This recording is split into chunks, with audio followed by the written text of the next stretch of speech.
دلچسپ معلومات قرآن مجید میں 26 پیغمبروں کے نام آئے ہیں۔ قرآن مجید میں آدم علیہ السلام کا نام 25 مرتبہ آیا ہے۔ قرآن مجید میں نوح علیہ السلام کا نام 43 مرتبہ آیا ہے۔ قرآن مجید میں ادریس علیہ السلام کا نام 2 مرتبہ آیا ہے۔ قرآن مجید میں ہود علیہ السلام کا نام 7 مرتبہ آیا ہے۔ قرآن مجید میں ابراہیم علیہ السلام کا نام 67 مرتبہ آیا ہے۔ قرآن مجید میں اسماعیل علیہ السلام کا نام 12 مرتبہ آیا ہے۔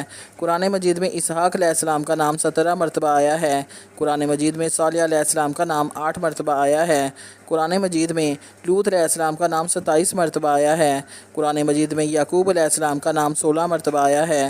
قرآن مجید میں یوسف علیہ السلام کا نام 27 مرتبہ آیا ہے۔ قرآن مجید میں شعیب علیہ السلام کا نام 11 مرتبہ آیا ہے۔ قرآن مجید میں موسیٰ علیہ السلام کا نام 135 مرتبہ آیا ہے۔ قرآن مجید میں ہارون علیہ السلام کا نام 19 مرتبہ آیا ہے۔ قرآن مجید میں یونس علیہ السلام کا نام 4 مرتبہ آیا ہے۔ قرآن مجید میں داؤد علیہ السلام کا نام 16 مرتبہ آیا ہے۔ قرآن مجید میں سلیمان علیہ السلام کا نام 17 مرتبہ آیا ہے۔ قرآن مجید میں ایوب علیہ السلام کا نام 4 مرتبہ آیا ہے۔ قرآن مجید میں الیاس علیہ السلام کا نام 2 مرتبہ آیا ہے۔ قرآن مجید میں یسوع علیہ السلام کا نام 2 مرتبہ آیا ہے۔ قرآن مجید میں زکریا علیہ السلام کا نام 7 مرتبہ آیا ہے۔ قرآن مجید میں یحییٰ علیہ السلام کا نام 5 مرتبہ آیا ہے۔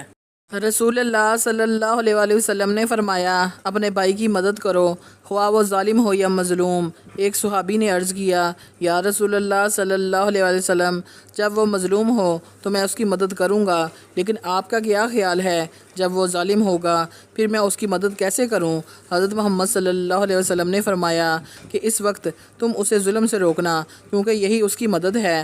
سلسلہ صحیح بخاری، حدیث نمبر 6952۔ 7 باکن گناہ۔ حدیث نبوی صلی اللہ علیہ وسلم ہے۔ حضرت ابو ہریرہ رضی اللہ تعالیٰ عنہ سے روایت ہے کہ نبی کریم صلی اللہ علیہ وسلم نے فرمایا، 7 باکن گناہوں سے بچو۔ لوگوں نے پوچھا، وہ کون سے گناہ ہیں؟ آپ صلی اللہ علیہ وسلم نے فرمایا، نمبر 1 اللہ کے ساتھ کسی کو شریک کرنا، نمبر 2 جادو کرنا، نمبر 3 کسی کو ناحق مار ڈالنا، نمبر 4 سود کھانا، نمبر 5 یتیم کا مال ہڑپ کر جانا، نمبر 6 میدان جہاد سے بھاگ جانا، نمبر 7 نیک عورتوں پر تہمت لگانا۔ سلسلہ بخاری، مسلم، ابو داؤد، سنن نسائی۔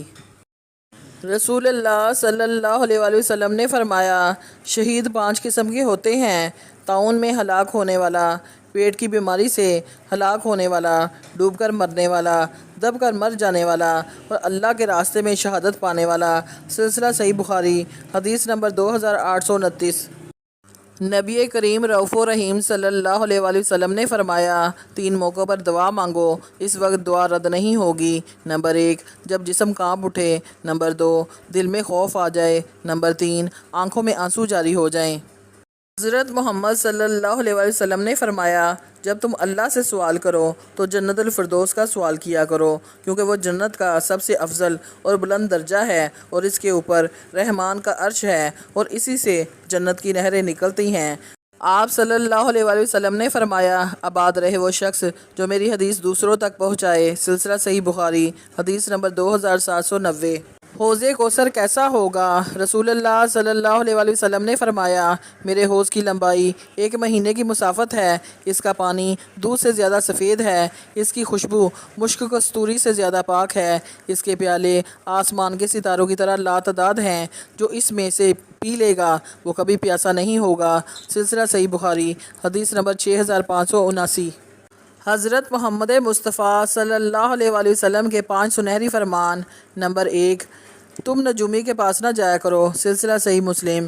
نمبر 2 قبروں کو سجدہ گاہ نہ بناؤ۔ سلسلہ صحیح مسلم۔ نمبر 3 لذتوں کو ختم کرنے والی موت کو کثرت سے یاد کیا کرو۔ سلسلہ صحیح بخاری۔ نمبر 4 دنیا میں ایسے رہو جیسے اجنبی یا مسافر۔ سلسلہ صحیح بخاری۔ نمبر 5 اللہ اس کے چہرے کو تر و تازہ رکھے جو حدیث کو سنے اور آگے بڑھائے۔ سلسلہ صحیح مسلم۔